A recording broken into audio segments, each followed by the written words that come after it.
So you skipped something? I mean, I was rambling kind of excitedly. We were on a roll. Yeah, in an unfocused manner. And so I just kind of glossed over a lot of things in the story, skipped bits of the story, and that's like, you can look up the story of Baldur's Gate on Wikipedia. Yeah. Like, that's fine. But, like, the things that I give a shit about that I just forgot to talk about because I was getting so excited.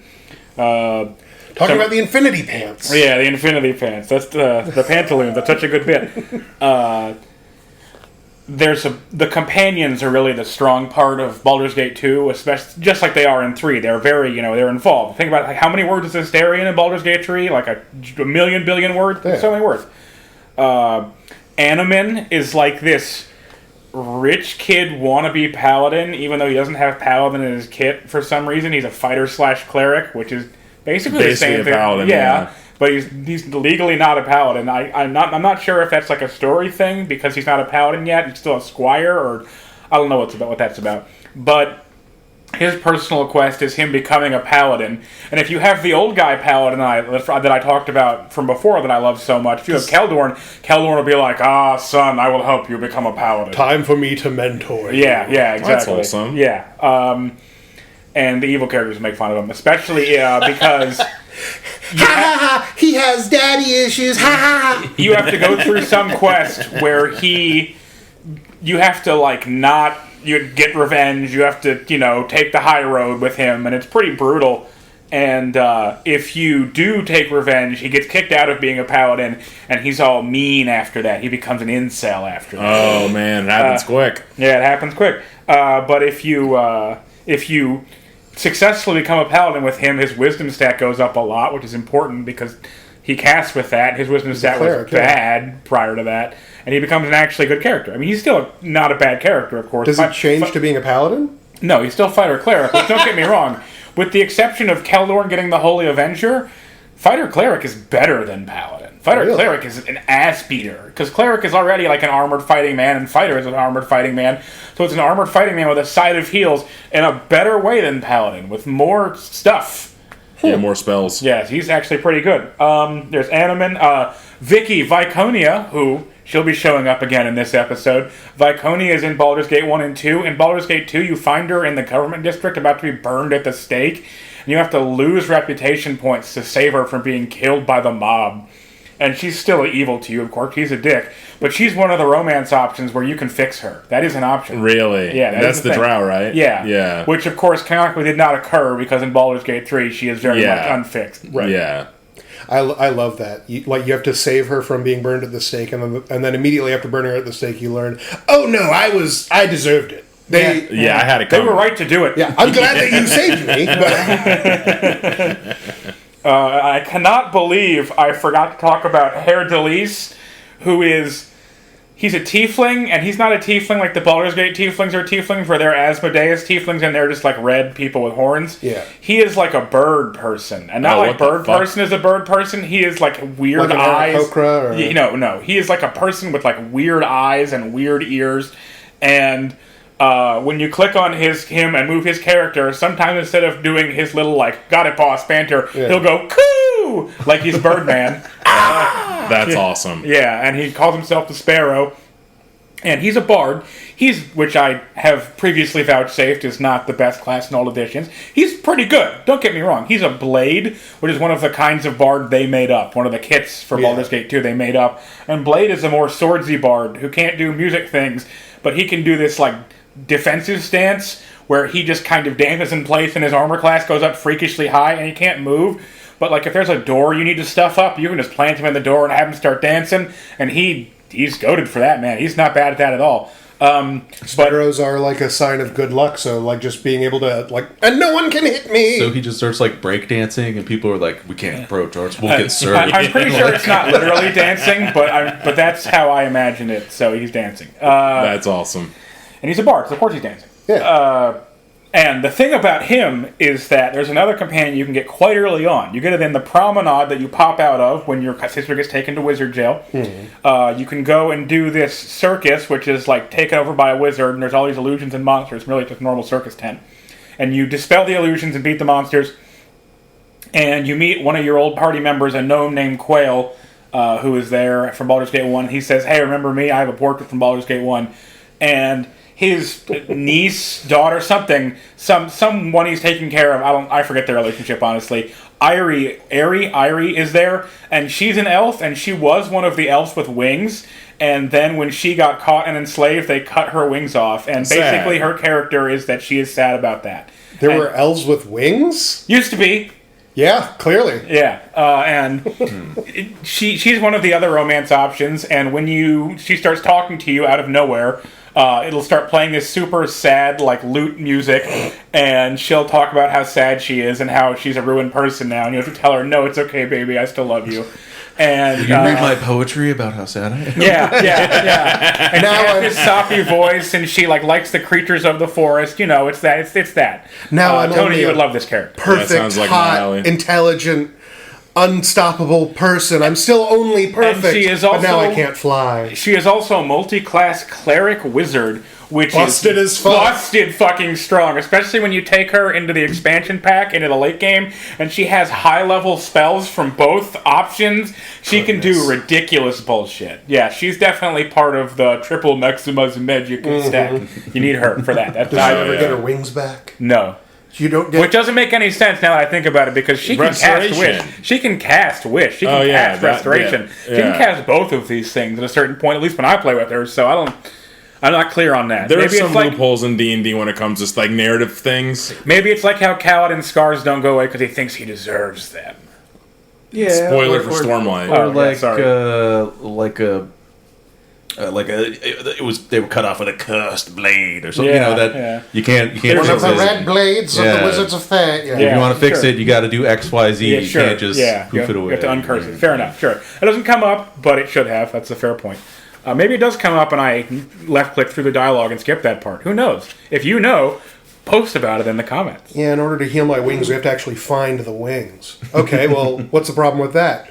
Well, I don't know where they fucking are. They cut them off. They probably ate them. I was a little incapacitated to be keeping track of them, and they ate them? Good lord. I said probably. I don't actually know. I'm just... The largest buffalo wing. Yeah, that's what I was thinking. That's what I was thinking. I've never thought about this before, but I was just like...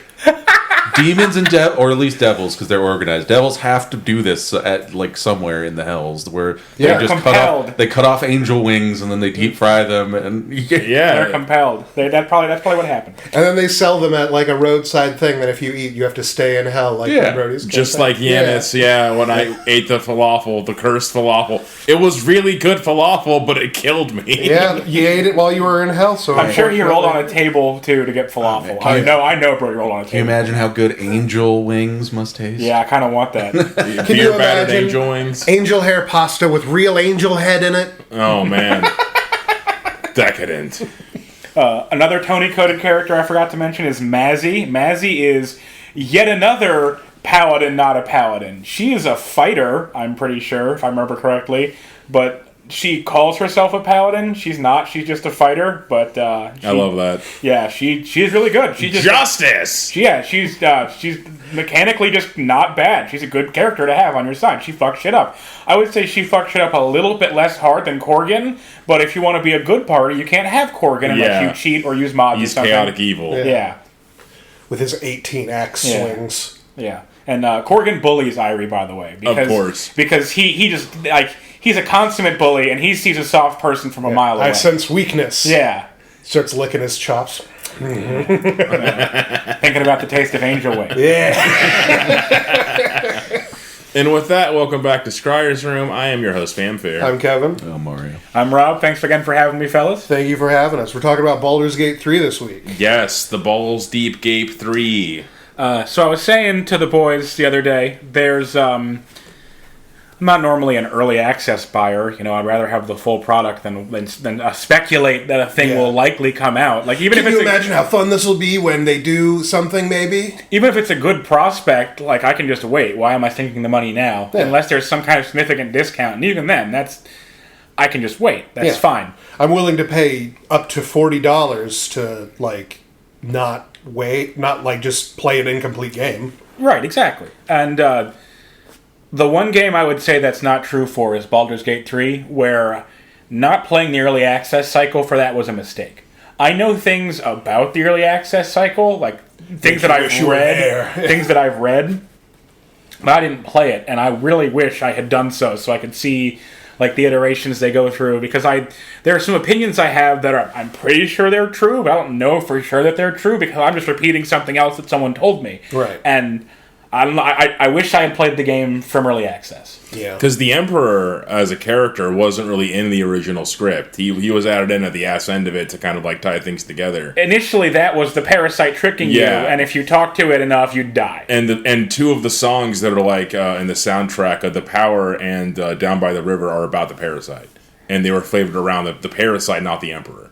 If you listen to the lyrics, it's basically talking about the parasite. Like, the song... And I'm in your head and you can't stop me. Down by the River is because, like, one of the endings you could have picked is you just surrender to the parasite and you enter a tranquil trance where you're down by the river hanging out, living in a la-la land while the parasite is taking over your body. You know how bad inflation's gotten? Living in a van down by the river used to be a thing that a big fat guy could say and everyone would laugh. Yeah. And now it's paradise. I've read a lot of comments talking about that, so that's super fucking cool. Right, same. I've read people say stuff like that, but I didn't play that. Yeah, granted, I don't know this firsthand. This is all secondhand knowledge. But, Baldur's Gate 3 is probably one of the best games I played. People used to put... I don't know if they still do. I think I'm old now by saying this. People say Baldur's Gate 2 is one of the best games of all time. And it's one of my favorite games of all time, to be sure. One of the best in the genre, definitely.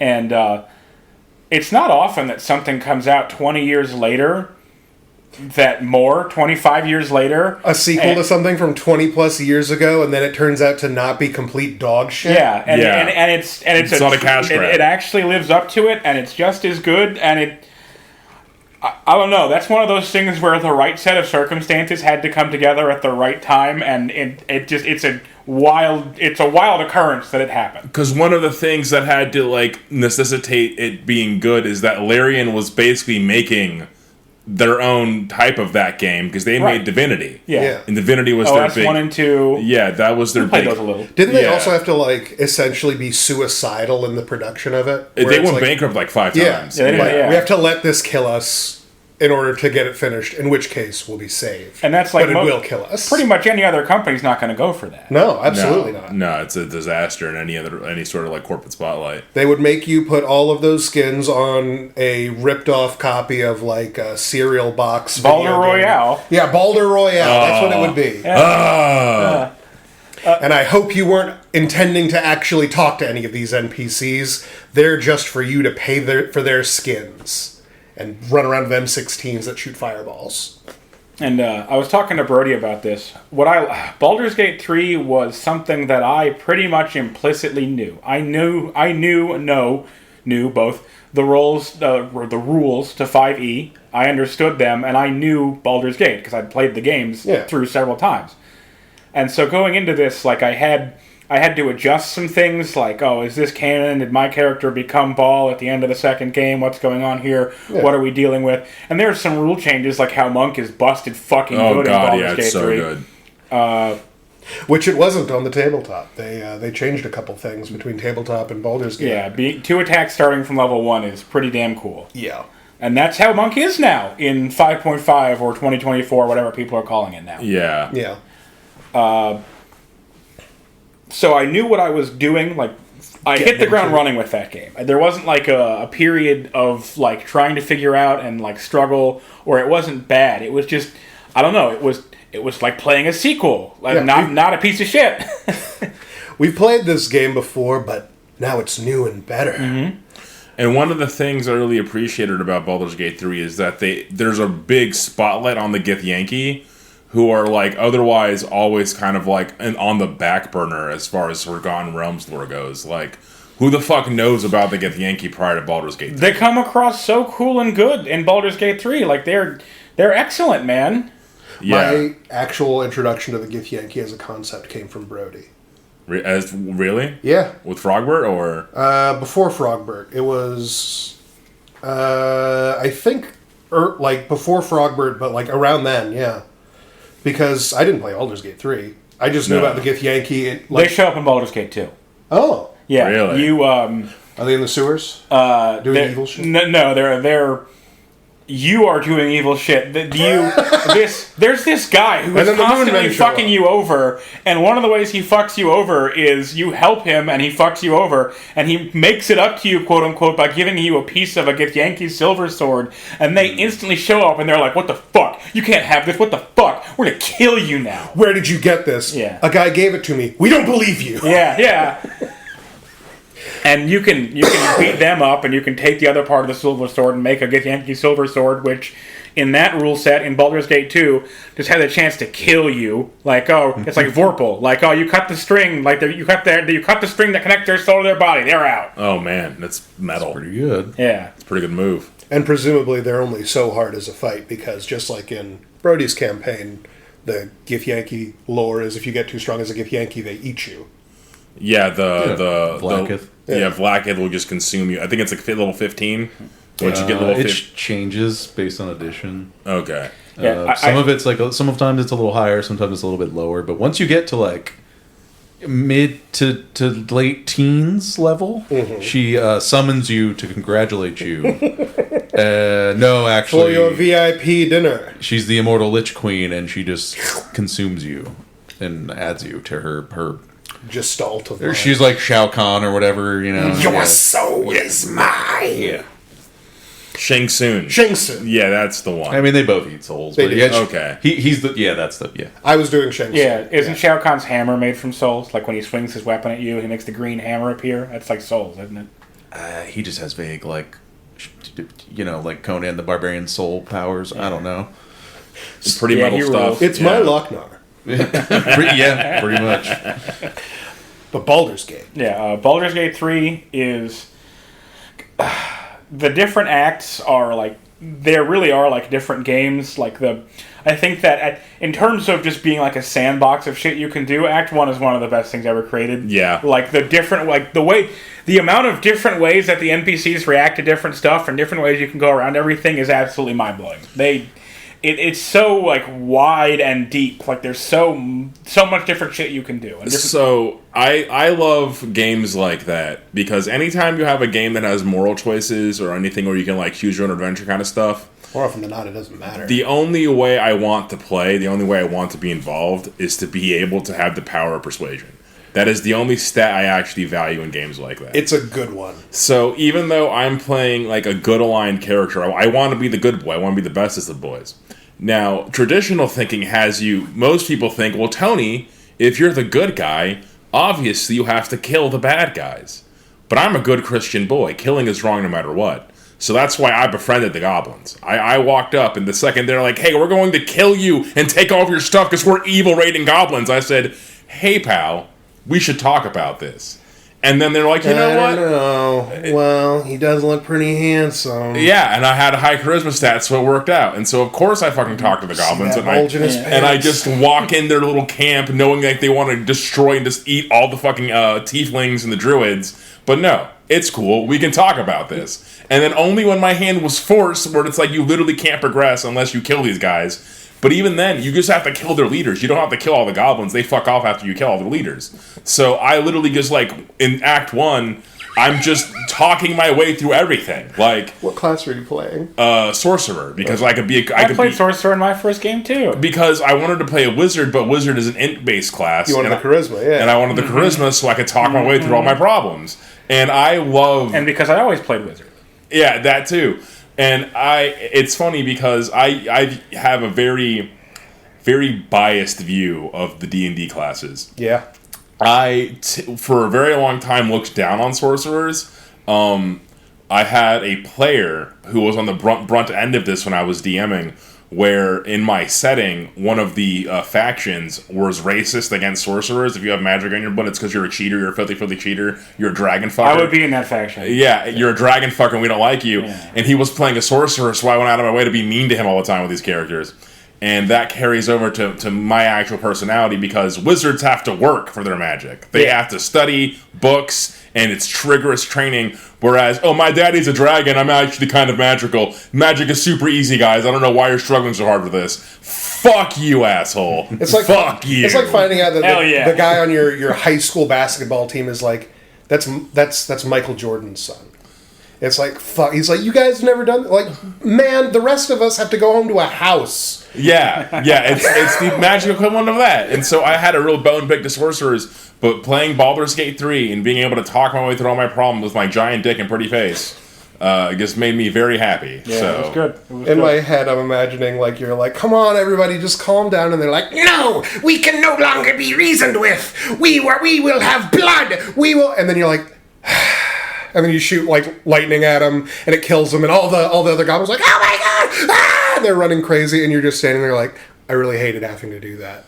Like turning to your party members, like, this isn't what I want. How I wanted this to go. Sorry, guys. I too talked my way into the goblin camp, and the reason I did it is because I saw the merchant icon on the other side of the wall, and I wanted to see the stuff that he had. He has good shit. He has some items you can't get anywhere else, like the returning javelin. When we played our multiplayer game, where we played through with Will and Justin. Will's been on the podcast. Yeah, okay. When we played through with Will and Justin, that's where the returning pike for the throw build, which is one of the power builds for the game. That's where you get that. Shit is sick nasty. So there's the Goblin Camp has so much stuff you can do. There's the chicken chase and or owlbear chase thing. Yeah, that's also an important... So one of the first encounters that you go through is there are... 2 mooks working for the cult that's propping up, and like their mentor is dying, and you can like mind meld with their mentor because you also have a parasite in your head, and he'd be like, take my understudies and go, and then you can basically like trick them, and they're like, yeah, he was killed by this owlbear, help us kill this owlbear, and then they go to this cave, and then you go in there, and there's a big mama owlbear with a spear sticking out of her. And if you have speak to animals on, she basically talks shit to you. Right. And she's like, get off my turf, asshole. And you're like, fuck you, owlbear, I'm going to get your shit. And so you run the jewels on this owlbear. And then after you kill her, she has a little baby cub in the back. Oh, no. Oh, it's just a little baby. And you can choose to kill it or you can choose to spare it. And if you choose to spare it, Shadowheart likes this. So that's one of the companions. And the owlbear baby just starts eating their mom because food's food. Yeah, wilderness. You know? And then after you do that encounter, if you go to the goblin camp, they have the owlbear. They caught it. And they're like, we're doing chicken chasing. And you can be like, that's not a chicken. And they're like, it got wings, don't it? And so... Can't argue with that. And so you can chase the owlbear around and do chicken chasing with the owlbear. And then after you clear out the camp, the owlbear will, if you stay there, the owlbear will be there. Mm-hmm. And you can let it get your scent. And then if you let it get your scent, when you go to rest, it will go wander to your camp looking for food. And if you feed it, it becomes a camp companion. And you get the owlbear, the owlbear and the doggy. Yeah. I was really hoping that it's like, so in like Act 2, the owlbear returns for vengeance. Yeah. One of the coolest things about Baldur's Gate 3 is speak with animals. There's so much speak with animals so dialogue. much dividends. Like right off the rip, the squirrel is like, these are my acorns, fuck off! One of my classic squirrely. One of my favorite ones is in the Grove. There's like a bard there who like lost her mentor. It's like a super sad backstory thing, and she's like working on a song. You can Animal House her loot. What? You can. Oh yeah. I showed that to Will. He hadn't seen that before. He was losing it. That's one of the only things that I saw. You guys made me join into the the stream. He was bullying that bard. But yeah, she's like trying to make a eulogy for her mentor. And like, she's like, practicing, and there's 2 squirrels just sitting there. And if you talk to them, they're like, "Make her stop! Make her stop! She sucks! She sucks!" And you can tell her that they said that. And she's like, "I thought they were loved it. I thought they were cheering on. I thought that I was a Disney princess." There's an elevator you have to activate unless you want to walk all the way around a giant crescent-shaped thing to get back to the starting point, basically, but lower down. And there's just a bear sleeping on the elevator. If you speak to animals, you can say, "Hey, I want to use the elevator." He'll go, "Oh shit. My bad, dude," and he'll walk off the elevator, and you can use it then. There are so many good, like, speak with animals things. Like, there are so many. Almost every animal that you can click on has something. Or when you go to the next part, when you go up the mountain pass to where the the Lathander temple is. Yeah, the bird. The bird, the bird tricks you into killing larger birds so he could have their sweet nest. Yeah, he says that they stole his spot, but they're like giant eagles, like they're fucking. And they're like, we have no idea who that is. Yeah, and then he's like, oh, sick nasty nest, it's mine now. And then he tells you where some loot is that you probably would have gotten anyway. Yeah, fuck that bird. Yeah, he's kind of a dick. That bird's a dick. Yeah. It's a smart bird. Yeah, very smart bird. Yeah. But gosh, the goblin camp, you can put poison in the alcohol barrels and they'll just be poisoned. I didn't know that. That's and you have to. I think there's like a check where they're like, someone poisoned the barrel, and you can be like, well, it wasn't me. But they'll get like they'll take damage or die or be like poisoned, like and have like a debuff on them. Gosh, you can.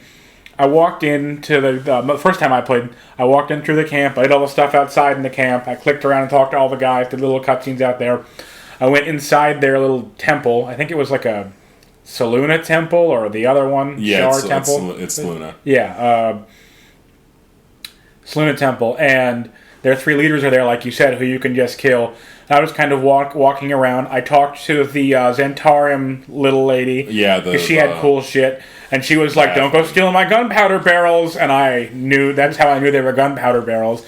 And I proceeded to steal all her gunpowder barrels. Naturally, as you do. Yeah, because barrels are important. Barrels are like 95% of what I do. She didn't really mean that. Yeah, and barrels... That was her giving me a little wink about... Baldur's Gate 3 is one of the least barrels of the Larian's recent RPGs, and it's still extremely barrels in Baldur's Gate 3. Water barrels, smoke powder barrels. God, smoke powder barrel, my beloved. Fire wine barrels. Okay. So you steal our smoke powder barrels, which Triple maximized barrel. Yeah. Barrel. Then there's the leader is a hobgoblin, and he's riling up the men, and I walked past him for now. And I walked over to the third one, the third of their 3 leaders, who is Minthara, the paladin companion, and one of the evil aligned companions. I listened to Minthara talk to me through her dialogue, and then I clicked out of her dialogue and loaded the save that I had made before talking to her, and I shoved her in the hole she's standing next to immediately. Yeah, got her ass. Never saw her again. She is one of the characters that people are like, I can save her, I can fix her. Like the main one, people say that about is Shadowheart because you're intended to save her. You're like it's more relevant that you save her. Mm-hmm. Minthara is just evil. She's just evil and ambitious. And if you actually end up like springing her and like doing the playthrough where she doesn't get killed because she's one of the 3 goblin leaders. Yeah. So to progress as a good playthrough, you have to kill all of them. But you can instead do non-lethal damage and knock her out, and then it will fill the criteria to progress the story forward, and then she will be in Act 2 basically being grilled for failing to destroy the druids in Act 1. Well, failing to get the relic that you have in Act 1. And then she gets sent to be mind erased. They're going to make her into an idiot by eroding her mind with psychic damage. That's not going to make her any better at her job. No, it's just supposed to be torture. And then you can basically spring her from that, and then she's like, "Oh yeah, all that bad stuff I did was because the absolute was in my brain. I'm not evil, ha ha ha." No, she's still totally fucking evil. I never got that far. I have never played with Minthara. Never clicked through her dialogue. She was in the hole. Yeah, there we go. And when the multiplayer game, when we tried to knock her out so we could companion match, it bugged it so hard. Yeah, no. I don't know what we did wrong, but leaving her alive caused the Grove invasion to occur no matter what we did, even though we had wiped them all out. Everyone out. There's no one to invade. Yeah. So we had to roll back our game 4 hours of gameplay, redo a bunch of stuff, and push Minthara into the hole. Yeah, down she goes. Where she belongs. Down she goes. I really love the concept of there's one evil lady that you're supposed to save, and there's one evil lady in the case that you just like banging evil ladies. Yeah. She's evil. She stays evil. Yeah. There's a whole bunch of romance scenes. So basically, at the end of Act 1, after you save the Grove, is typically whoever you're trying to romance is the first time you'll be banging. Right. And Minthara has definitely rough sex. It's the roughest, most down and dirty of all the ones that I've seen. She's evil. And to my understanding, if you romance Shadowheart, you never actually get penetration. It's just hand-holding, which I think is kind of horseshit. That's a kind of evil. I know. Yeah, the Drow suck, and Minthara sucks. Yeah. And that's it. End of statement. One thing I do like about Baldur's Gate 3 is depending on whatever race you pick, it will give you different dialogue options. Yeah. Like that stuff, the game is lousy with that stuff. Yeah, I was playing my most recent playthrough before the evil one that I tried. By the way, playing an evil playthrough just feels bad. It just feels bad. I'm trying to do it. Tony can't do it. For completion's sake, I want to do it. But, dude, does it not feel good? And it's not a good time. Like, Tony has a problem that is the mirror opposite of one of our other friends who's like, I'm going to play a good playthrough this time. And then within moments, he's like leaving a trail of dead across Skyrim. Tony is the opposite. You guys had Ricky on? No, I don't think we have. You gotta get him on. But Tony's the opposite, where he's like, I'm going to try to do evil this time. And then someone's like, will you be nice to me for even a moment? And like the options are like, sure, or fuck off. And Tony's like, like physically having to force his hand. I just want to be a good Christian boy. That's all I want to do in video. I want to save everyone. But what was I going with this? Minthara. They changed Evil me. Oh yeah, I played my recent good playthrough as a drow, as one of like the good aligned drow. And, like, the amount of people are like, get the fuck out of our city, drow. We don't fucking trust your kind. I'm like, whoa! Just because every other drow you've ever met that's been nice has been lying about being nice so that they could kill you? What? Not me. Yeah. I'm different. And one of the evil sun-hating spider elves. And one of the tells, the game doesn't actually put this up, but apparently in Forgotten Realms lore, one of the tells is, does the drow have red eyes? If they have red eyes, they're wolf-aligned. If they don't have red eyes, they're not wolf-aligned. Oh, there you go. Yeah, so I specifically made my character not red-eyed so that people would know that I'm one of the special snowflake good ones like Dritz. But, no, they don't care. Yeah, I'm sure they don't. They don't know a thing about the red eyes. And you can even, like, one of the... I don't know, I don't think I had the collector's whatever, the special version that has... You get, like, an item that lets you... It's a helmet that lets you disguise, like, as whatever race you want. And it's like a low-level spell. It's not a crazy item. You can just do the low-level spell. Yeah. The helm of hide from racism. And you can get a lot of that stuff even as a disguise. Like, if you disguise yourself as a drow, when you go to talk to the goblins, you can be like, smarten up, I'm a drow, and that makes me in charge of you. Spiders will kill you if you fuck with me. And the goblins are not that smart, and they go, oh my god, I don't want spiders to kill me. That is correct. That happened with me. Like, they saw that I was a drow, and they're like, oh, obviously this one is one of us in charge. We should not fuck with this person. Otherwise, how could they have just walked in? They certainly couldn't have killed the guards out front. We would have heard something. Yeah, I want to try Deep Gnome next time and see what happens if you're a Deep Gnome, especially the Iron Hand Gnomes. And see how they're cool. I love the gnomes. A lot of people hate Barcis and Wulbren. I like Barcis. Wulbren is probably the worst character ever. Wulbren is such a piece of shit. Who is this? Okay, so basically, one of the first encounters you do right before you get to the goblin camp is the goblins have a deep gnome tied to a windmill, and they're just making him go around and around and around. That's a great punishment. Yeah, and it's gonna kill him at some point. Yeah. And so it's very goblin. You cut him down, and he's such a sad sack, and he's so beaten down. The first thing he says is, "Okay, time for you to extort me now, because that's what you adventurers do, right? You save people, then you extort them." Yeah, and you can be like, you can be like, "What, dude? What?" And he'll be like, "Man, you don't know how bad things are." I would have tied him back to the window. Yeah, exactly. Talk to me like that. He's like droopy dog. He's so dumb. He is droopy dog, but a deep gnome. Yeah, and then the next time you encounter him, he's been enslaved by Durgar with a bunch of other deep gnomes. Yeah, because he shouldn't have smarted back to you. Yeah, and you're like, oh, looks like I have to save you again. He's like, yeah, well, can you, guy, please? And you save him and his friends like 4 times in a row. Yeah, and his like boyfriend or whatever, the guy he's secretly pining for. I think is what I was supposed to read into that. Is that was your read on that? At least, I mean, I always read it more like a Samwise Frodo situation, but if Frodo was a fucking dick. If Frodo was just the worst person, but Sam was like, I can help you, Mr. Frodo. Friends till the end, Mr. Frodo. Okay, so the Samwise Frodo situation where Frodo is just a dick is just that meme where it's like a beautiful woman and then her boyfriend, the most racist man alive. Yeah. Mac and Dennis from Sunny. It's Mac and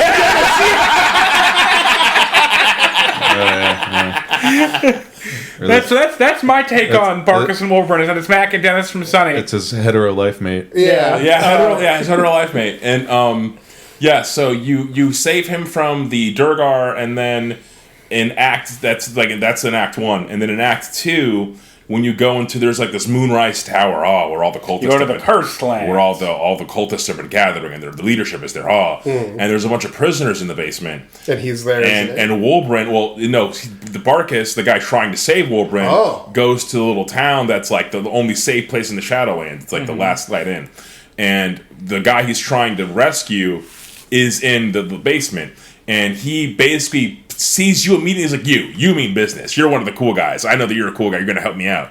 And then you can basically spring him out of jail. There's a few ways to do it.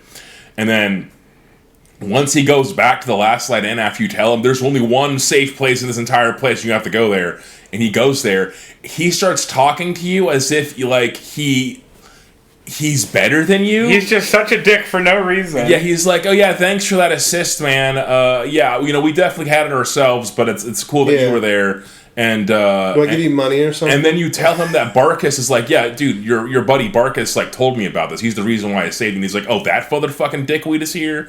That piece he didn't do it himself. What a pussy. Yeah, exactly. He's like, because Barcis shows up and it's like, I saved you, and he's like, you didn't save me. That guy saved me, and he just starts being abusive and shitty. And yeah, dude, Wolburn is like the fucking worst. Look at me when you're talking to me. And then to add insult to injury, he's a fucking racist against the other not deep gnomes. Yeah, he hates the other gnomes are like, for some reason there's competing groups of tech gnomes. I'm sure someone, again, you can write in the comments about how I'm an idiot for not knowing about the different kinds of tech gnomes and how they work. I would love to hear about it.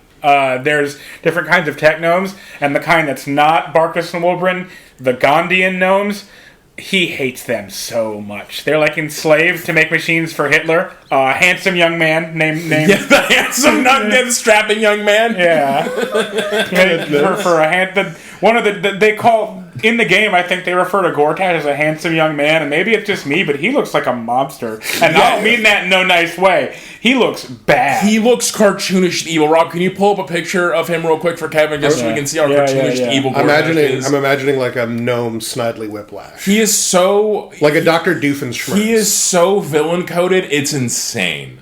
Oh, come on! And maybe there's like a certain type of... He's doing that on purpose. Maybe it's like how a certain type of person, like Snape kind of thing, even though Snape is oily and disgusting.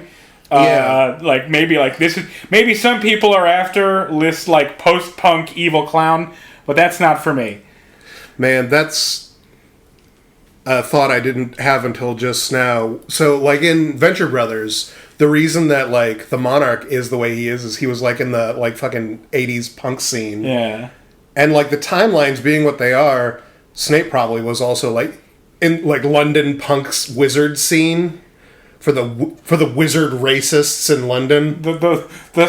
How do I combine wizard and skinhead in a funny way? The whiz heads? Yeah, that's the thing. I got to stew on that one for a bit. Yeah. I'll come back to that. Yeah. Anyway, Baldur's Gate. Sorry, we're getting off topic. Baldur's Gate, Gortash, handsome young man.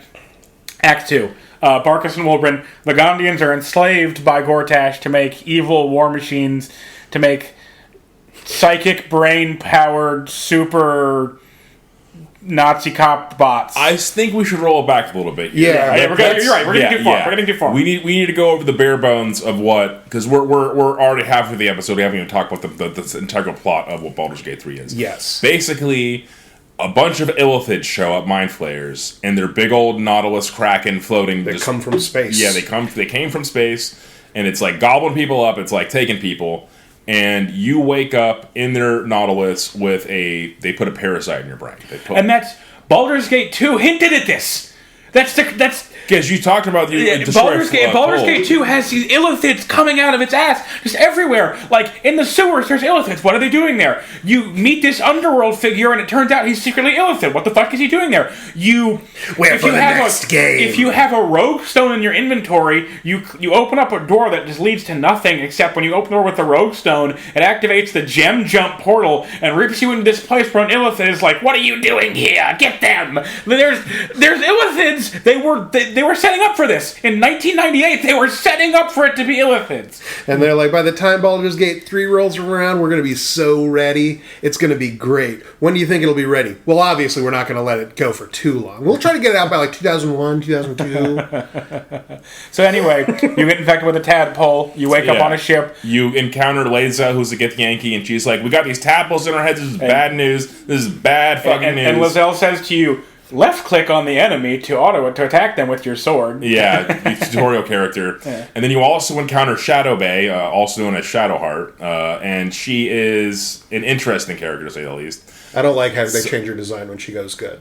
You don't like it? All I know about this character is the two versions of her design, and I like her evil design better. But the black hair is way better. I have to agree. It's a better aesthetic. But yeah, you encounter her, you spring her out of Illithid jail, and then the Nautilus goes down, you guys crash. You are miraculously saved from freefall by some mysterious force. Aha, what is this? And then you're like talking to your two companions, and it's like, you don't encounter Lizelle yet. You encounter Shadowheart first, and she's like, oh, we gotta get out of here. And then you encounter... The first time I encountered Shadowheart, my first thought was, okay, that's an evil god symbol on this person's chest, and she seems to be clutching the Hellraiser puzzle box. The correct move here is to drive a spike through this person's face. Yeah, this is an enemy. A hot enemy, but an enemy. And so you take her along, and then you encounter this like guy, and he's like this guy with white hair and red eyes. That doesn't mean anything. Don't worry about it. And he tricks you and tries to kill you. Yeah. The correct thing to do is to drive a spike through this person's face. Yeah. The first two companions you get are evil aligned. Like that's a bold strategy, Cotton. Let's see how it plays out. And just like Baldur's Gate 1. Yeah, technically, the guys that you walk past. Yeah. Except you're not supposed to walk past these ones in this one. Except Astarion has more words written about him than any other character in the game. He's the GOAT. He's so the fun. vampire, right? He's so fun. You pick up those two characters, and then Lazelle's trapped in a cage, and there are some tieflings that are like, oh no, Githyanki are bad news, we should do something about this. And I just told them, don't worry guys, I'll handle it. And they're like, oh thank God, like someone's going to handle this. And then when they fuck off, you just let her out. And then she joins your party. I'll handle this. Like, you wink to them, and they're like, he'll kill her when we're gone. That's good. That person's really thinking about our well-being. Let's get out of here so that he can do the deed. And then you just open the thing like, all right, come on, we're going. And then you go to this tomb, and there are a bunch of grave robbers outside. And there's a few ways how to handle them. You can just murder them outright, or convince them to fuck off because you're going to murder them if you don't. Oh, no. Or you can murder them outright. You can convince them to fuck off. You can leave it as a detente. You can use the illusion spell to get them all to gather under that suspended stone and drop a giant rock on their head. That's what I do. Hit him with a Tom and Jerry. Oh no, it's so good. And then the Tom and Jerry is the most powerful move in the game. And then when you make the hole, you can jump in the hole and start the new encounter that way and ambush them. Yeah. And so like there's a bunch of fun ways to do that encounter. And then inside that like 4 ways into that dungeon. Yeah, inside of that tomb, you like click like the little trap device that summons the ghost that the like mummified defenders to like try to fight you. And then when you go into the tomb, a seemingly lich wakes up, but he's cool. He's just he's chilling. He's kind of asking you stuff. He's like, "What do you think about this? What do you think about that? You like, what do you guys philosophical questions?" Yeah. He asks you a bunch of philosophical questions. He's like, "Yeah, I'm going to your camp, and I'll see you there." And then you go to and from that point on, Withers is in your camp, and he's the guy that you go to respec. And if you want to get companions that aren't like the main companions, you ask him, and he'll provide you with a companion. And every so often, he just asks you, like, I feel it's like, do you think what you're doing is right there, pal? Do you think what you're doing is smart there, pal? And another thing I want to touch in on that's extremely important is there are origin playthroughs. So you can either make your own character known as Tav. It's like the default name for them. It's a mistake. It's a mistake. It's 100% a mistake. And then you can also choose to play as one of the companions, and then you get unique... Like their storylines. And then you get unique stuff. So in our most recent playthrough that Will and I did co-op, I picked Astarion, and because of that, you get to see him like freaking out about... Kaldazar is his name? What's the... Cazador. He's freaking out about like not being around Cazador, but then he has the epiphany. They're like, oh, I get to be free now. And then he wakes up and he's like, oh, I need to feed. And then you get to see the scene right before when you catch him feeding on you. Uh-huh. From the other side. You get to see from the other side where he's like, oh, let me just sneak up on this companion and feed on them real quick. And then, instead of him trying to feed on you, you're feeding on somebody else. Super cool. Do you still design the what is it, Tav?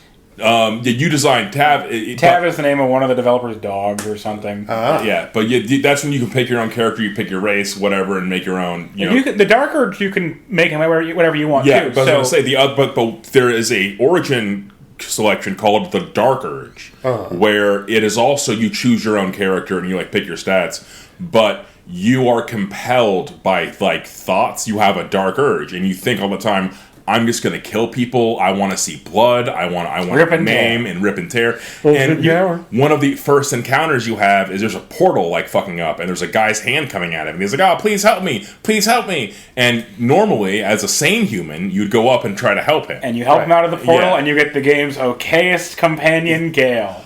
I have a thing about Gale because I fucked up in my good playthrough with Gale. I actually did one of the worst endings with Gale. And yeah, you get Gale. Gale's the wizard. If you're Dark Urge, you can fantasize about cutting the hand off, and then the edges of your screen become red as you get this wicked, evil smile, and then you cut his fucking hand off. Gale is dead, and you just have that in your inventory the rest of the game. You have his hand. It was he doesn't show up. Sometimes what's it called, the thoughts. Intrusive thoughts. The intrusive thoughts take over. And the Dark Urge is the intrusive thoughts winning. Intrusive thoughtsman. And I will say this. Rob told me when I first got Baldur's Gate, as it was on sale, he said, "Tony, you are cheating yourself if you don't play Dark Urge." And I didn't know what he meant by that, but I was like, okay, sure. And then I restarted my game, and I picked Dark Urge. And let me tell you, by the end of our rant, you will have agreed the correct playthrough is Dark Urge. One of the things that we're pretty sure is true, but can't be certain is true, because we didn't play the early access, is the original perspective character you were intended to play as is the Dark Urge. Dark Urge is the character That's you're how meant the player to be. Is supposed to That's be. what the player is supposed to be. Core parts of the story don't make sense. But one of the first things that you do is kill an innocent person. That bard who we mentioned, you can smash her guitar. If you're the Dark Urge, she shows up in your camp and you kill her. There's nothing you can do about that. Well, okay, there's nothing you're intended to do about that. Yeah, there's a bug you can do. So people listening, if you want to try Dark Urge, you don't want to kill that bard.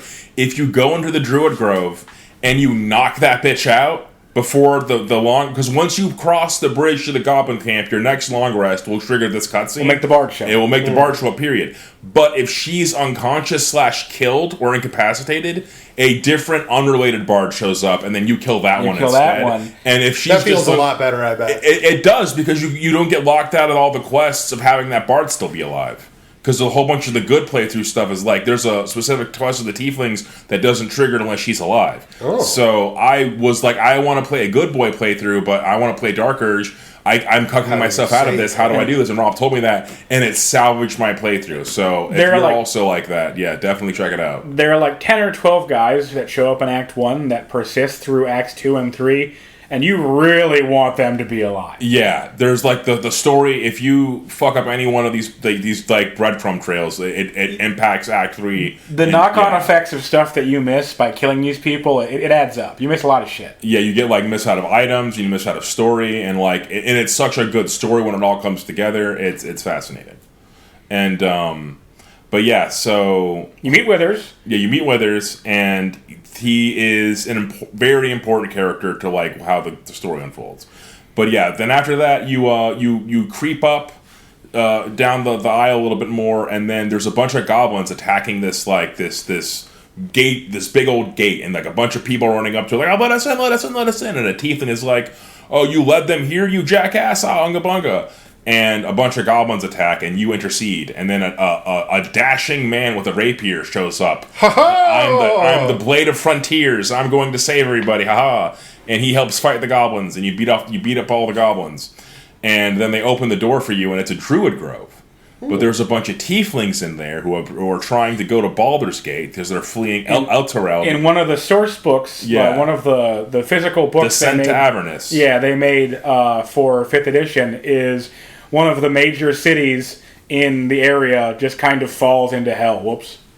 And then they're fleeing that. They're refugees from that. And a lot of them they're held up now. If they weren't, they're either all redskin tieflings. One of the characters you meet was has a is turned into a siege weapon by hellsmiths. One of the people learned how to be a hellsmith while he was down there. Yeah. Stuff like that. They're all affected in various ways by their time in hell. A guy got turned into a siege weapon? Yeah, We'll get to that. So you go to this grove and you feel like there's bad stuff going on. There's a bunch of goblins trying to kill everybody in here, and our lead druid went to go investigate, and he got captured. Oh no! Will you guys spring him? We think he's in the goblin camp, and that leads you to the goblin camp, which we already talked about. And the second druid in charge is not so nice a person. She's about to execute one of the little tiefling kids for stealing, and you could be like, come on, man, that's a kid. That's a child. It's not even a high roll to do it. And she'll be like, no, you're right, that's a child. Yeah, I'm going too far. I was mad. Okay, I agree. And it's like one of the most brutal, because she has a snake. She has like this giant viper, and it's like menacing the child with its giant viper fangs. And it's like the most heinous shit you've seen. The worst way to kill, the scariest way to kill a child. Yeah. And that little kid shows up in Act 2 and 3. It behooves you to keep her alive. Yeah. That druid should just counter blessings that all the kid little kids just swear vengeance. All the little orphan children running around are rather important. You can even... One of them is like a little stealing orphan with an eye patch. And when you finally get to talk to her, if you've helped out all the other orphans before that, she'll be like suspicious of you, like, why are you helping us out? What's going on here? I'm the most guarded of the orphans. Are you some kind of good person? Are you going to tell me to stop stealing? And you can flip her a bunch like a gold piece and be like, no, I'm here to tell you to start stealing better. I expect my investment back. Work on that. Yeah, I love it, dude. It's so good. But yeah, that rules. As you're wandering through, either before you get to the goblin camp or right after it, another one of you can encounter these paladins who are like, oh, we're after a horrible, heinous tiefling demon from Avernus. Demon. Yeah, we're after a horrible demon that we're trying to kill, and you guys have to help us kill this demon. And you can either be like, "K," or be like, "Fuck you, I'm not doing that." But regardless of what you pick, you go further on down the aisle, and there is a big, like, muscle mommy tiefling who is the sweetest lady on the planet. But she's turned into a siege machine, and she's kind of dying about it. Her heart has been replaced by a demon engine.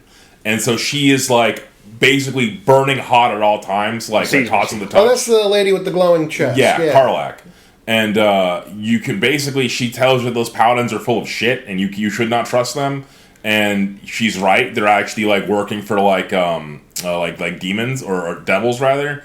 And then you go beat them up and take their shit. Yeah. And then she joins your party. But her thing is, she's about to explode. So you need to, like, fix her. So you can't even touch her. Yeah. How sad. And if you're trying to romance her, you don't get to bang her until you fix her chest. Because she's too temperature hot. Yeah, she can't touch people. What if you're also a tiefling? It doesn't matter. She's just what if you get a fire resistance potion? See, again, she's not willing to work with you. It's not a perfect game, okay? There's oversight. There's oversight. One of the most wholesome things you can do in Act 2 is after you get the parts to fix her with the demon smith guy, you be the first person to give her a hug. Which I definitely did. That's very sweet. We glossed right over another one of the game's okayest companions, Will. You mentioned the Blade of the Frontiers. You picked him up, and he actually has a somewhat interesting story, but I don't know. He's apparently fine. It was an afterthought to make him the Duke's son. Like, yeah, I was gonna it was. Yeah. But it's a cool plot point. I like it. Yeah, it's not bad. And I'm told that the origin playthrough as him is pretty banging, but I have not done that. Yeah. You guys also mentioned Gale earlier. And Gale is just like a wizard. He's fine. Just a wizard. His backstory is level 20 stuff, and he is level 1. Oh. Yeah. Was he smote? All right. For fear of using up too much time, because we burned through a lot of time already, but I'm going to explain to you why I fucked up the Gale playthrough. So I played my drow. I'm good boy playthrough. Yeah. And I always think, okay, I'm going to pick X character and romance them and then play around the romance. That's how I like playing these games. Right. I'm going to make my decisions based around romancing this character. And I picked, maybe it'll be fun to see because Gale's a cool guy. He's a good guy. Yeah. Like, at least seemingly. So I chose to romance Gale. Mm-hmm. And a part of Gale's story is that he was a lover to Mystra, the goddess of magic. He was like her lover.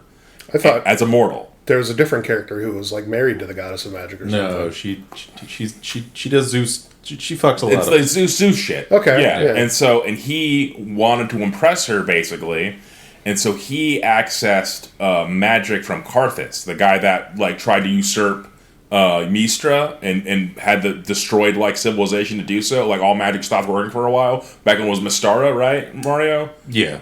That's one of the times they changed the rules. He didn't try. He succeeded. Mm-hmm. Yeah. It just...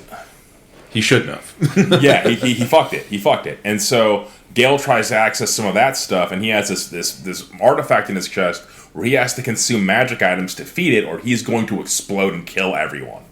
And at a certain point, the magic stops working. His consuming magic doesn't work anymore, and he's like, "Oh no, I'm going to explode." And in Act 2, Elminster shows up, and it's like, Gale. He showed up in Act 1. Okay, he also, it's not actually Elminster, it's one of Elminster's simulacrums, because you are level 8 and therefore not important enough for FaceTime with Elminster. Yes. Correct. But yeah, he shows up and says, "Gale, buddy, you have to do this thing." And Mistra basically tells him, when you go find the creature that is causing the cult, you have to blow it up with your magic device. That is the only way for you to redeem yourself in my eyes, Gale. And so Gale's like, "Oh man, that's a tough pill to swallow." And me, romancing Gale, I said, "Baby, you're not blowing yourself up. That's fucking stupid. Yeah. You're not doing that. I won't let you do that, babe. I love you." And he's like, "Okay, babe, I won't do it just for you." And so, your Act 2, there's a whole bunch of stuff that goes through. Quick abridged version, there is a temple, like, it got overrun by Shar followers, which Shadowheart is secretly a Shar follower. It comes out that she's like, which is like the evil elven goddess. Mm-hmm. There is Selûne, the Moon Maiden, and she's like the moon, we love the moon, magic moon, and Shar is the goddess of absence and abyss and like blackness, like void. And so she's a Shar follower, and she's like basically an evil cultist. And there's a Shar temple that you have to go down to because there's this creature this thing called the Night Song that is causing the current villain's immortality. So it's somehow linked. And you go down there, and the Night Song is actually an Aasimar named Dame Aelin. And part of how you save Shadowheart is Shar tells her you have to kill Dame Aelin. You have to kill Dame Aelin, and this entire area, all the moon stuff happening, that the magic that's causing people to still live here, that'll go away, and everyone's gonna die, and it'll be great. And you can gaslight Shadowheart to be like, no, dude, this is evil. Like you don't want this. You don't want this, babe. And she's like, "You're right, I don't." She throws the spear away. It's super wholesome. And then you spring Dame Aelin. She flies around. All this moon light shows up, and then you do the final attack on the Moonrise Tower. And basically beat up the absolute cultists and beat up the Merkle follower, the Merkle's chosen. He's the most nuanced one. He's J.K. Simmons, so he's got like a real voice actor. Yeah, and the GOAT. He's so good. And you come to find out that we definitely skipped some stuff, by the way. Yeah, we skipped a lot of stuff. It's okay. Timing. We're rolling. You come to find out that the character that projects the ward that makes the town that's not ruined by the shadow curse is his daughter, and he switched to he made some evil deals to bring his daughter back to life because she fucking died, and he was so sad about it. Everyone in his life died. That's a classic dad. His wife and daughter died, and he's good at his job though. So even though he's I was destroyed, but I still... He's working for the evil dead god because he has to, but he's good at it, damn it. He's good at his job. So he's one of the 3 people that's fucking with the plot, that's part of the plot. Yeah. One of the main big guys, and you have to fight him, and it's a cool fight, and one of the nice things about him is his family members are all very badly shadow cursed, and they're like mini-boss encounters scattered throughout the shadow cursed land. And they all have a dialogue option where you can talk them to death instead. I love that. As a talkie boy, it's so good. You convince the first guy that, like, obviously you need to just murder yourself. And he's like, "You know what? To show these evil nurses that that's how things are done, I am just going to stab my own eyes out." And you just stab his eyes out. The bartender guy, you drink him under the table and he dies. You convince the rich woman that she's actually lost her job. Check your bank account. She opens up her app to her hacked the hacked phone. Yeah, basically. It's all zeros. No, and she just jumps out of the And then window. if you sneak around the Moonrise Towers and bust through enough locks and convince his guard dog to leave you alone and read his secret diary. You can be like, dude, I read your diary. I know how sad you are. Come on, man. I know you don't mean any of it. And he's like, you're right. I don't mean any of it. And then you skip a phase because he just jumps off. You skip phase one of his fight because he just jumps into the hole. And then Merkel pops out of the hole and is like, stop fucking with my plan. Stop making all my guys kill themselves. Yeah, precisely. At least fight them, jeez. And you come to find out that you knew about the Illithids already, but there's a whole big Illithid brain, and these 3 guys are controlling the Illithid brain to their own ends, and there's this whole big top-secret plan, and you've killed one of the 3 guys controlling the brain, but there's 2 more guys. And it has the crown of Karsus on it, which is so the brain is like has the crown of Karsus on it, making it like a double mega brain, and so it's super evil, and that's why Mistra wants Gale to blow himself up to get rid of this thing, because this is going to cause a whole bunch of problems unless he does. But I told, hey Bay, you can't do that, Bay, and so he doesn't. And so they destroy the world. The next scene is Gale is like, the crown of Karsus, I can use that. I'm a skilled enough wizard, I'm a bad enough dude, that if I get a hold of the crown of Karsus, I can not only undo my bomb, but I can succeed where he failed. And you have a choice where you can be like, Gale, that's delusional. What are you talking about? Or you can be like, yeah, babe, whatever you say. Guess which one I picked. I think you let Gale fall into the 9 out of 10 wizards turning like fucking insane. Yeah, I did. I literally enabled him. I think you are that good, babe. I enabled him, and I was like, yeah, babe, whatever you say. Ultimate power. And so that became like the highlight of the romance, is Gale being like, I am awesome. I am the greatest wizard who ever lived. And he just starts kind of becoming a dick. Yeah. Like, he was really down to earth, like, kind of like, he was boring. He was so down to earth. And then you, as your romance option, just turn him into this ambitious dolt of a man. You're just a bad influence. And it's ridiculous. And then we go into Act 3. Oh, okay, we're skipping something. Yeah.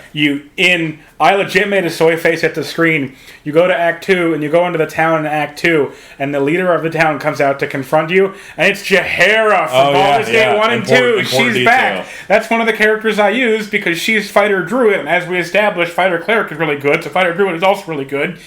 And she is very, like all the cool companions, she is very mean to you when you meet her, but you have to deal with it for a second. And then you get to have Jahara on your team. And there's this whole scene where she looks back at her scimitars from the first game, and you get to pick her up. And I was like, damn, there she is. And I can even respec her to be a good class that's not Druid. Druid's not bad. I'm just fucking around. I just don't like it. I mean, if we want to talk about hating Druids, we can talk to Tony. And then you get her, and she's like, you can level her up to her current level, but it's like, hey, no, wait a minute.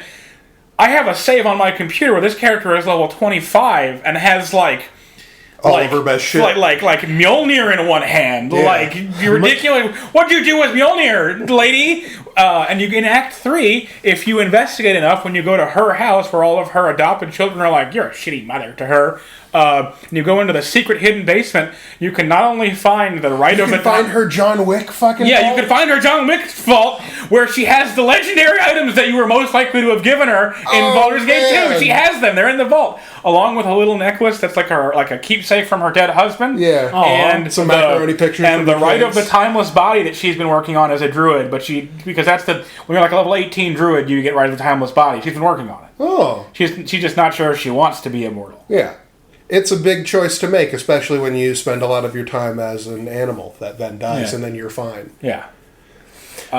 So Jahara is there, and then we go into Act 3, and in Act 3, all of the mind-controlled armies are surrounding the city, and the person who is now just gotten himself made the leader of the city is in charge of it all, and he is going to, quote-unquote, save the city. And that's the handsome young man. Yeah, the handsome young man, Ember Gortash. This young boy just has it. Who employed Karlak. So she has a bone to pick with this guy because he sold her to get the demon engine put in her chest. That's why that happened. So she fucking hates this guy. Mm-hmm. She wants to be the one to kill him. And when I played through the game, I was like, now it's not the time. Like in the middle of his coronation, she'll be like, I'm gonna go fuck him up, and you can be like, now is not the time. But I understand you can be like, yeah, go get him, and she'll get thrown in jail. I haven't seen that, but it happens.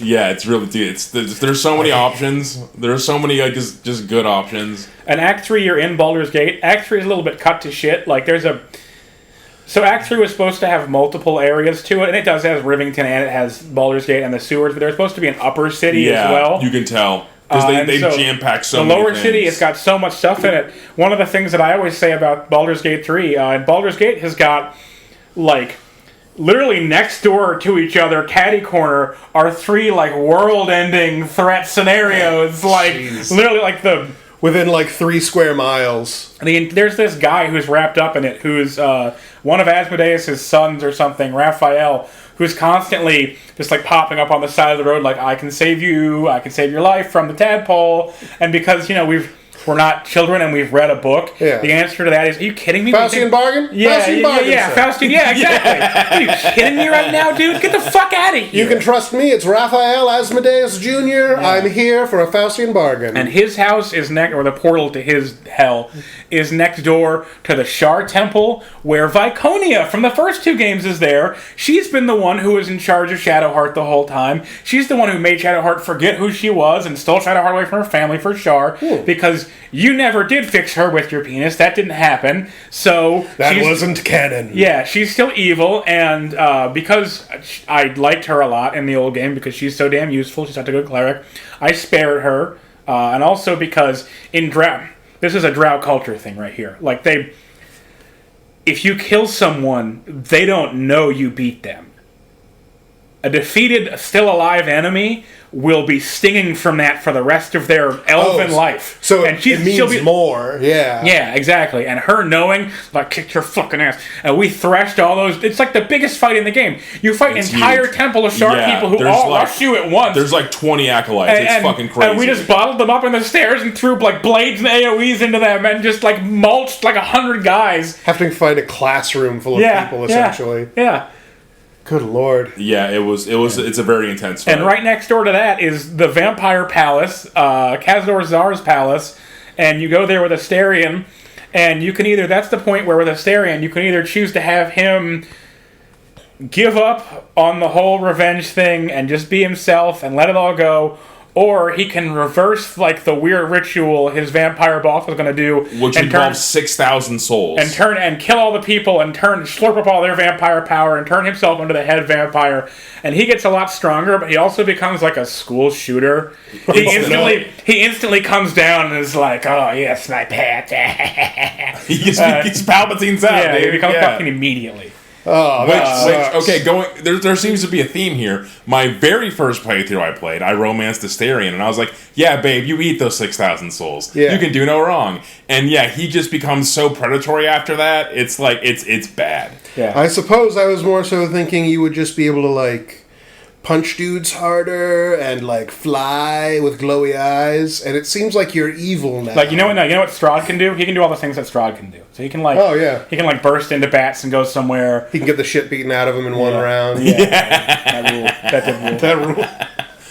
But yeah, no, Act 3's fucking wild. You fight all the bosses. There's Saravok comes back. Yeah, Saravok is there. You go. So there's still the ball temple that Saravok built in Baldur's Gate 1 under the city. Yeah, that's still there. That never went anywhere. So you go down to the ball temple in the sewers. Didn't you kill him? Yeah, and there's like a red glowing ghost of him who's there. Hold up real quick. So when you first enter Act 3, there's this character Orin, who was one of the 3 Chosens that are controlling the Netherbrain. And she's the Ball Chosen. And she's the Ball Chosen. And she keeps fucking with you specifically. And if you pick Dark Urge, the dialogue shifts. And she is like after your ass because you were a fucking She's not fucking with you. She's mad at you. She's mad at you. And you're like, okay, what the fuck? And then come to find out there's a reveal. You are a ball spawn. Yeah. That is why That's what the Dark Urge is. This entire plot was your idea. Yeah. You were the Ball Chosen. You were going to be that one of the 3. And Orin snuck up behind you and cracked you on the back of the head and took your spot. And you have amnesia. I hit him with a coconut and threw him outside while aliens were abducting everyone. And this is why you're cheating yourself if you don't play the Dark Urge. In Act 2, you encounter Kedrick Thorm, and he's like, when you first encounter him, he's like showing how immortal he is. These goblins try to kill him, and then he just lets them do it, and then he just gets up and takes the spear out of his chest, and he's like, try again, bitch. And they keep trying to kill him, and it doesn't work, and then he kills them. And then he's like, okay, you, like, go decide their fate. I'm going upstairs to do evil shit. And he talks as if he knows you. Right. He talks. Everyone in that room knows you. Yeah, everyone there knows you. They've all seen you before, and you don't know that. Yeah, and you're like, okay, what's up with this? This is weird. Why do you know me? How do you know me? Well, because you're the one orchestrating all this. You were the one of the three. You worked with him on this. You started this shit before you got hit with the coconut of amnesia. Yeah, with the coconut of amnesia. And if you play Tav, that doesn't make any sense. And you get into Act 3. And when you go to the Ball Temple, and Orin's like, all right, you're back, fine, 1v1 me, bitch. And she turns into the Slayer form from Baldur's Gate 2. Which is like the thing of the fucking monster from Spawn. The Violator. You turn into the Violator. Yeah. You fight the Violator, and when you kill the Violator, the entire time when you've been evil, you had this little butler guy following you around. And he's this evil, bent over, like goblin butler with a top hat, and he's constantly telling you, like, you should be killing more people, you know. I really think that you ought to kill that guy. It wasn't very cool of you to show mercy back there. That's not becoming of you. Like, do other people know about the goblin guy? No. Oh. Not until the end. And right at the end of the game, after you defeat Orin, the goblin guy shows up and was like, hey, boss, you did it. Oh, no, Bale is coming. And the goblin guy bursts into spikes. They just erupt out of his body, and he bleeds out all over the place.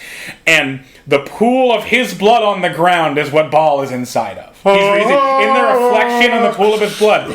And he's like, oh, damn, you're so cool. I can't believe you beat her. You did it. I can't believe you did that shit. By the way, Orin was Saravok's niece or something the entire time.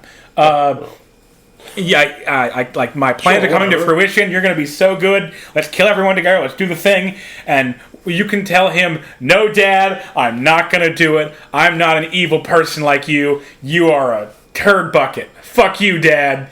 Me and my boyfriend and his girlfriend and my girlfriend are going home. Yeah.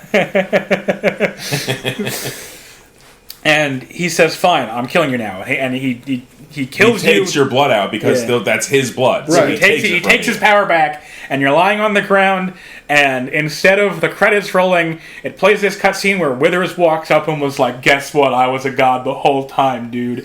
And you are sick as fuck. You know that? You chose right. You did the right decision. I'm going to bring you back to life, and you work for me now. I fucking cried. Yeah. I cried when that happened. It was so touching. He all but looks into the camera and says, the last time this happened was Baldur's Gate 2. Did you play that game? Yeah. You really should. Yeah. It holds up. Yeah, and I was I love that. And also in Act 3, you can find Minsk, because apparently, canonically, he got turned into a statue. He was petrified for like 100 years. And even though he's a human, he's still alive. So you can get Jahara and Minsk, and you can make him not a ranger, because in Baldur's Gate 1 and 2, he's a ranger for no reason, because ranger is dog ass. Yeah. So you can make him into a pure fighter and make him good the way that he was always meant to be. The more things change, like, the more they stay the same. I was using Lizelle and Shadowheart, and then Jahara shows up, goodbye Shadowheart, boink, you're out of my party forever. And then Minsk shows up, goodbye Lizelle, boink, you're out of my party forever. What? And the only guy that I kept with me was Astarion, because Astarion is the GOAT. He's so good. He's such a good character. And then, so shenanigans are afoot. You end up, so that's how you get the relic from the balls chosen, as you beat up Orin and you fulfill your Dark Urge storyline. And then there's a whole shit going on with Gortash. There's like an underground prison or underwater prison where he's like been putting people. all of his kidnap and like his kidnap victims that he's using to extort people are in the remnants of the Iron Throne. They're in this underground thing. Remember from Baldur's underwater. Gate? Yeah, or underwater thing, like remnant from Baldur's Gate 1.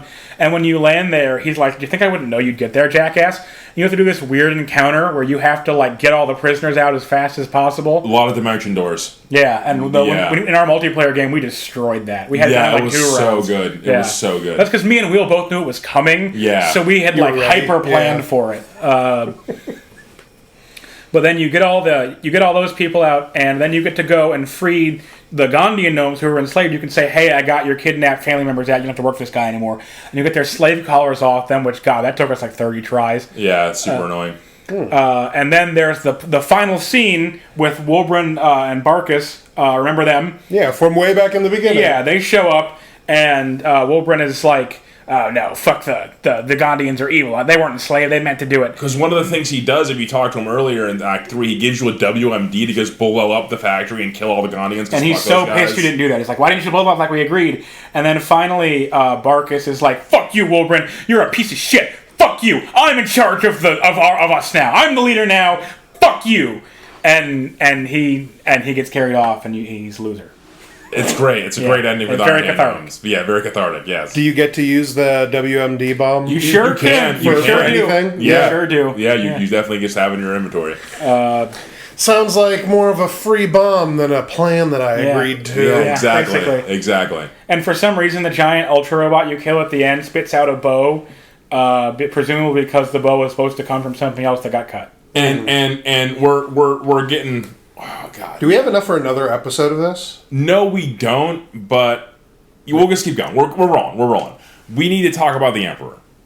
Okay, so the entire time you're playing the game... talking about the plot. We haven't mentioned the entire time you're playing the game, there's all these dialogue options. Like we said, there are optional dialogue options. Some are based on your race or class. I would love to play through the game with a mod that lights up every single one just so I could see what they are every time, one time. Yeah. Anyway, one of the persistent dialogue options is use the psychic powers given to you by your Illithid tadpole to browbeat these guys into doing what you want. It'll always show up as an Illithid wisdom check, and you can only do one per rest. And the reason that is because it's a sleepy baby. Every time, it's because that's tied to story progression, where every time you do Illithid wisdom and then go rest afterward, you talk to this character, the Emperor. And like in your dreams? Yeah, you don't know that he's the Emperor, he's the dream visitor. When you make your character, it asks you to design your dream visitor. And he's talking to you the entire time, and you can even romance him if you want. Of course. And you come to find out that... You get to design him, he gets big old tits, swinging dick. Sure, everything. You come to find out that this is the guy, this is the reason you're alive. This guy is kind of the reason you're alive. He has his own plan to, going on. There's so many fucking stacking plans, dude. Different gods have different plans, and different gods have different plans, and this guy has a plan. Everyone's got plans, and they're all multiple stacking, intersecting plans. Yeah. And... This guy is a famous adventurer, Balduran, the city is named after Baldur's Gate, who got turned into an Illithid. And he was like a behind-the-scenes guy in Baldur's Gate politics, even as an Illithid, until he got shoved out by Gortash. And he, due to happenstance, it's coincidence, right, that he found the prince? Yeah. He accidentally found he by a means that I forget... He wound up in this astral plane prison where this really powerful psyker is. The Githyanki are controlled. The Githyanki used to... A long time ago... I keep backing up. Every pause you hear is me backing up. I'll be fast with this. A long time ago, all of the galaxy was controlled because they... This is part of the expansion to D&D where they added spaceships. All of space was controlled by the Illithid. They had a giant empire, and basically they're always working on bringing their giant empire back. Until one day, a freakishly psychically resistant person was born. A person who is just very psychic and radiates psychic power out them and can turn off Illithid powers. It's like just a super strong psyker was born. Philip J. Fry. Philip J. Fry was born and led the Gith to freedom and busted and broke the Illithid's empire forever and ever. And then that person had a kid who inherited their powers, and then they got tricked and usurped by Vlaakith, and that person is in an astral jail and has been for thousands and thousands of years. And the Emperor accidentally found that guy. And the Emperor was an Illithid then, so he was doing what the Elder Brain wanted him to do. And he found that by being near the guy, that his anti-psychic field kicked off and severed his connection to the Elder Brain. He realized he was free, and he saw, this is a plan here. I have a plan here. Yeah. And so the Hellraiser puzzle box I mentioned earlier, that Shadowheart is carrying around, that you carry around as the player the entire time. Is that what keeps the Phantom Zone? It's why you are not an Illithid yet. It's why you're still a person and not a slave. Oh. It's because you were carrying that guy in your back pocket with his psychic field the whole time. Yeah. And the reason you didn't splat into the ground when you fell a million feet in the air from a flying ship is because the Emperor caught you with his psychic mind power because he has been hiding in your back pocket the entire game. Huh. Yeah. And he basically, he's been lying to you the entire time. Instead of being straight up and down with you, this is all stuff you find out after the fact. Instead of being straight up and down with you, he pretends to be a hot lady, which is what I made him. Yeah. And, he's telling you to, do more Illithid stuff the entire time because, of course, he thinks it's good. Yeah. Because he's one. And you get to this part where some astral Githyanki monks try to break the prince out. And I was like, why not just let him out? And the Emperor insists, no, if you let him out, he'll kill us. He'll see you as Illithid and he'll kill all of us. He hates Illithids. And then later, he pulls you, like, at the end of Act 2, he pulls you into the astral prism, and he says, okay, we gotta let the guy out, we gotta kill him now. We gotta kill him, and I gotta eat this guy. And by eating his brain, I'll get his powers. And you can be like, I don't think you ought to do that. What if we try to talk to him? And the Emperor says, no, we're not trying that. I'm eating him. This is not optional.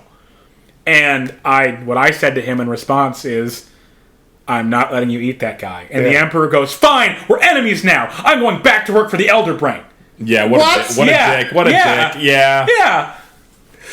And you let the guy out, and the guy is like, well, I'm mad at you, but I'm going to be pragmatic about this. Because, of course, that's what he says. Yeah. God damn. Yeah, the Emperor is just the worst. Yeah, obviously. That happens at the end of Act 3, right before you do the final confrontation with another brain. Yeah. Because, you end up beating up Gortash and taking his shard. It's nothing, like, after you foil his plans in our multiplayer game, I had seen a YouTube video that showed me where normally when you pick someone up, like if you grab someone, and then when you let go of them, you slam them into the ground. But you can pick someone up with an improvised weapon, and then right when you get to the end of your movement, mash the escape key, and it'll cancel the improvised weapon, and just put them on the ground. So in our multiplayer game, I did a thing I saw in a video where I got one of the other party members to make me invisible so I wouldn't trigger dialogue triggers when I walked close to Gortash. And I drank a haste potion and invisibly walked up to Gortash and picked him up and ran him out of the room he was in. And so I was like, hey guys, wait a second. And they're all waiting in this antechamber and they see Gortash invisibly floating toward them. No! Yeah, like waving his arms around. And help me! Because I knew from playing the game that he had a Sarabok style of fight where everything in his room was filled with traps, and I knew he was in a trap chamber, and so I just picked him up and carried him into the range of our melee fighters, and we just gave him the boots hard as fuck. Easy encounter. Yeah, the kidnap. Easy encounter. Yeah. But you end up beating him, and you end up getting his shard, and then you have the shards to beat up the Nether Brain, because the brain is fused with the Crown of Karsus to make not just an Elder Brain, but the Nether Brain. Oh. It's going to cause the Great Ascendancy. It's going to cause the Elephants to come back. And you try to use the stones on him, and it's like, ha, dumbass, moron, idiot. Those don't work on me anymore. Time to go Empire. And that's why the Emperor's like, we have to eat Orpheus's brain in order to stop it. And you can be like, no, I'm not doing that. And he's like, well, fuck you, I'm going to go join their team now. Like an asshole. Yeah. Like, I was sold on the Emperor until he did that shit. And it's like, okay, you're just a fucking prick. Like, I don't like you. The reason he's randomly clunky like that is because he was added in a handful of months at the end of the development cycle, probably. He was not originally intended in the game. But yeah, so then you start the final encounter. The city is under siege by illithids. It's super intense, and you dimension door past that encounter. that's the goated move. There's this colossal battle with tons of NPCs, the biggest in the game in this unique area, and the game.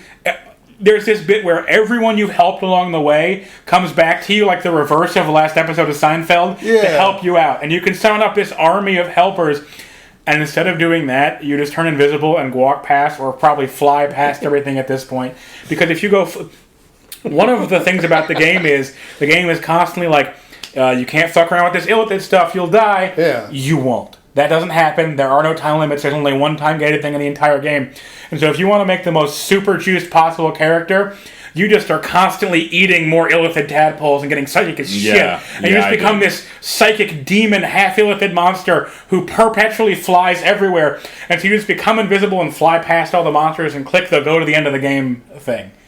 And okay, so there are a few outcomes when you end up beating another and you give it the boots. And then the Crown of Karsus falls into the ocean. Again, there's a giant encounter with a red dragon, and the Emperor is there throwing 12th level shit at you. And instead of fighting him, you teleport a guy with the end the game item in his inventory right next to the brain, and you have him channel on the brain, and you have one of your other party members drop a global invulnerability on top of his head, and all the mobs run up to him and hit him for 0, interrupting nothing. And you don't do the last 2 encounters; those aren't relevant. You walk past them. Yeah, you don't have to. I bet that's a really good place for that WMD you were able to pop in. And so, probably depending on the choices you pick, there's a whole bunch of different endings, a whole bunch of ways to do it. Now, when I played my Gale playthrough where I was romancing Gale. Yeah. He's like, okay, babe, the Crown of Karsus is in the ocean. I'm going to go handle it. I'll see you in a few months. I have to go on my own quest now. And then he walks away all cocky. Drowns. And then it cuts to you in your bed like, wow, reflecting, on all the things that have happened, and you don't have an elephant in your brain anymore, you're finally free, blah, blah, blah. And then, typically one of the main things that'll happen at the end is there's a little reunion where all the characters, like, what are they up to? Huh? Lae'zel's astral projecting because she's fighting she's fighting in Space War. She's fighting in Space War now. And then, like, Karlach will either be back in Avernus or, whatever. And because she is going to explode, so she has to go to Avernus where she won't explode. That's like one of the only ways she won't die. Otherwise, she just explodes. And yeah, you have a whole little reunion thing. And for mine, Gale was there, but he had like bluish skin and white eyes, and he's wearing a chiton, like the Roman like robe.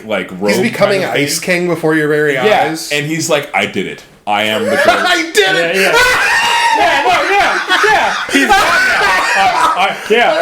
Oh shit! I'm God now, and the God of music is there at your little party, and he's like, that guy is a dick. He forced me to come here.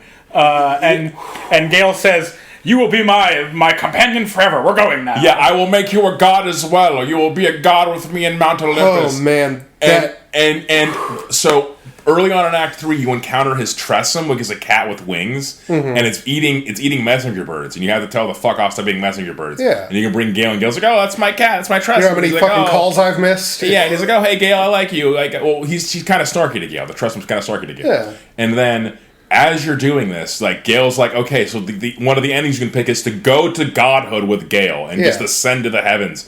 And as Tressum says, I hate this. Gale used to be a down-to-earth guy before he met you. This is your fault, you stupid bitch. And I was like, oh no, what have I done?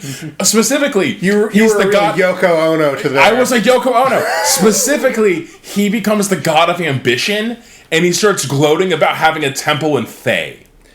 That's bad. I made an evil god. Human sacrifice occurs there. Yeah, I made an evil god with just because I thought that was daddy, and now we go to, and the ending that I picked there was I was like, yeah, fuck it, I'll be a god, and then we ascend to heavens and we make out and then roll credits. If you make out in front of his ex-girlfriend. Yeah, basically, yeah. If you decide to go all in on the Dark Herd and you're right, and you tell Bale not to fuck off, the ending you get is just sea of blood everywhere. Everyone dies. You killed all of them. Good job, buddy. The way that you were describing the Gale storyline and about how he's like, now I have to go after the crown. I'll be back, but like I have to go after this. Like that's clearly a setup for like an Icarus flew too close to the sun. You'd think he got cocky. But then he comes back and he's like, it works out. I did it actually. Yeah, I'm the ghost. Off screen. It was a way better. Off screen. Literally off screen. Yeah. And I was like, wow, am I the baddie? And ever since then, I've been like, yeah, I need to calm down my romance options. And the Ghost of Saravak is in charge of this murder tribunal, which if you're the Dark Herds, you can do to get into the Bale Temple to prove you're worthy. And he has the ghosts of other Ballspawn characters from the old game. Right. That if you fight him in his boss fight, you have to fight them all at once. They're weird blood ghosts. If you go to the Ball Temple before talking to him, which is a thing you can do if you know how to do the game, you can just shoot an arrow at the corpse hanging above the door and it'll make it bleed and the blood will make the door open and you can go through. If you then afterwards go talk to Saravak at the murder tribunal, after rejecting Ball, you go talk to him and he'll be like, man, you are such a disappointment. I cannot even believe you fucking did that. You are such a pussy, dude. You ruined everything. I hate you so much. I'm going to kill you now. Yeah, it's so good. And with that, we're going to end tonight's episode. Thank you so much for listening. If you enjoy the nature of this content, go and give us a like and subscribe on YouTube. And give me a follow on Blue Sky. And you can support us on our Patreon. I'd like to give a shout out to our Patreon subscribers, our aspiring Magus Champion 1209, and our fellow Scryers Maticate, GaryGoblino, MidniteGrimoire, The Greater Good Boy, Kinomajaro, Wanrical, Barcis, Janklord Emperor, and my mom. Love you guys. Good night. Thank you.